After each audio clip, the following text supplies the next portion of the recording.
अब मैं HTML और CSS ट्यूटोरियल की सीरीज बनाने जा रहा हूँ। आप सोच रहे होंगे कि YouTube पर इतने सारे HTML और CSS के वीडियोज होने के बावजूद भी मैं क्यों ही ट्यूटोरियल की सीरीज बना रहा हूँ। मैंने इस चैनल के शुरू करने के बाद मैंने यहाँ पे login form, registration form, responsive web pages ये वीडियो अपलोड किए। फिर मेरे पास कुछ व्यूअर्स का फीडबैक आया कि ये वीडियोस तो अच्छे हैं हमें इन लैंग्वेजेस के बेसिक के बारे में सीखना है। और कुछ व्यूअर्स का फीडबैक था कि मुझे बेसिक से लेकर एडवांस तक सारी चीजें सीखनी है। तब मैंने सोचा क्यों ना मैं HTML और CSS की ट्यूटोरियल की सीरीज बनाऊं। फिर मैंने देखा कि YouTube पर HTML और CSS के ट्यूटोरियल और वीडियोज बहुत है, लेकिन ज्यादातर वीडियोज में 10 मिनट में वेबसाइट बनाओ, 1 घंटे में वेबसाइट बनाना सीखो ऐसा कहा है। पर भला कोई आदमी 10 मिनट में 1 घंटे में सीख कर कोई प्रोफेशनल वेबसाइट डिजाइन नहीं कर सकता। इन वीडियोस को देखकर आप सिर्फ कॉलेज एग्जाम के सब्जेक्ट में पास हो सकते हो। ऐसा भी नहीं कि YouTube पर सारे HTML और CSS के वीडियोस सही नहीं हो, कुछ वीडियोस अच्छे भी है। फिर मैंने सोचा कि पहले मैं HTML और CSS के बेसिक से लेकर एडवांस तक ट्यूटोरियल की सीरीज बनाऊं, ताकि आपको एक प्रोफेशनल वेबसाइट डिजाइन करने का सारा कंटेंट एक ही जगह पर मिल जाए। तो अब हम इस वीडियो में HTML और CSS के बारे में देखते हैं। अब हमारे पास HTML है, तो HTML का फुल फॉर्म क्या होता है? तो HTML का full form hyper text markup language होता है। उसी तरह से हमारे पास CSS है, और CSS का फुल फॉर्म क्या होता है?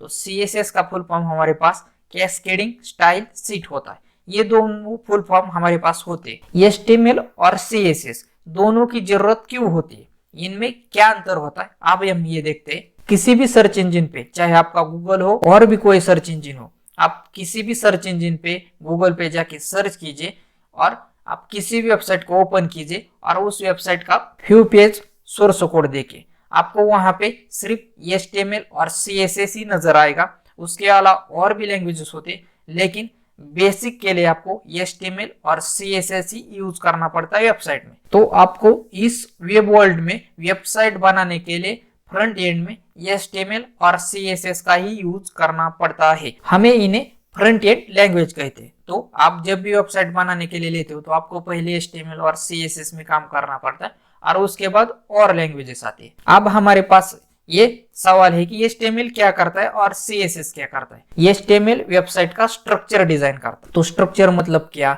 ये हम आगे देखेंगे। उसी तरह से CSS हमारी वेबसाइट को स्टाइल प्रोवाइड करता है।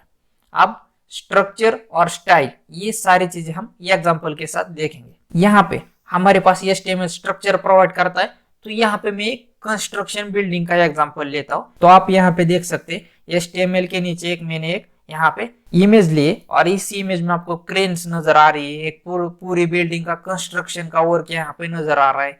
हमारी बिल्डिंग अभी बनने जा रही है, उसका वो स्ट्रक्चर बना रहे हैं, एक बेस बना रहे हैं। तो ये सारी चीजें HTML में होती है। हम वेबसाइट का सारा स्ट्रक्चर, सारा लेआउट डिजाइन हम HTML में करते हैं।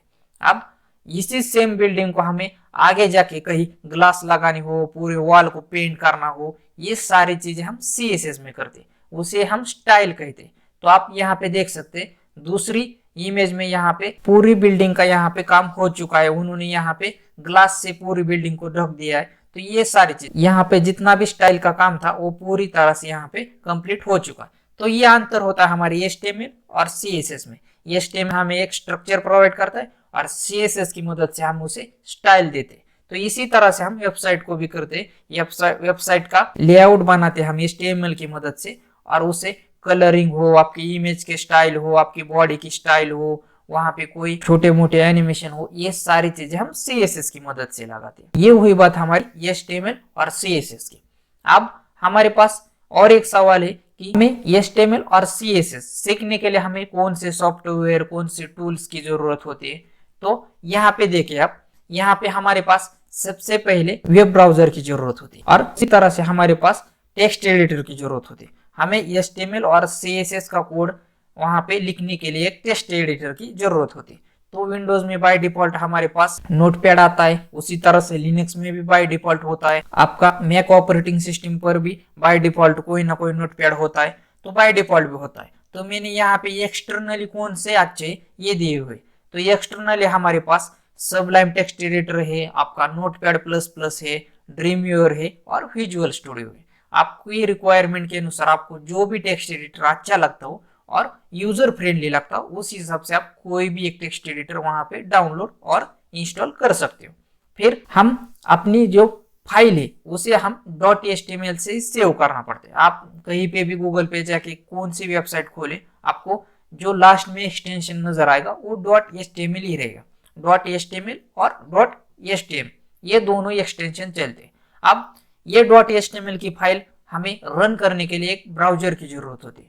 तो ब्राउजर हमारे पास क्रोम ब्राउजर है, फायरबॉक्स है, सफारी है और इंटरनेट एक्सप्लोर है। आपकी रिक्वायरमेंट के अनुसार आपको कौन सा ब्राउजर अच्छा लगता हो उस हिसाब से आप कोई भी एक ब्राउजर अपने लोकल मशीन पर आपको इंस्टॉल करना है। आपको इस बात का ख्याल रखना है कि जब भी आप ब्राउजर इंस्टॉल करते हो तो आपको लेटेस्ट ब्राउजर ही इंस्टॉल करना है और आपने .html की फाइल जहां पे भी सेव की है उस फाइल को आपको इस ब्राउजर पे ओपन करना है और आपका जो आउटपुट है आपके सामने नजर आएगा। तो यही होती है हमारी HTML और CSS।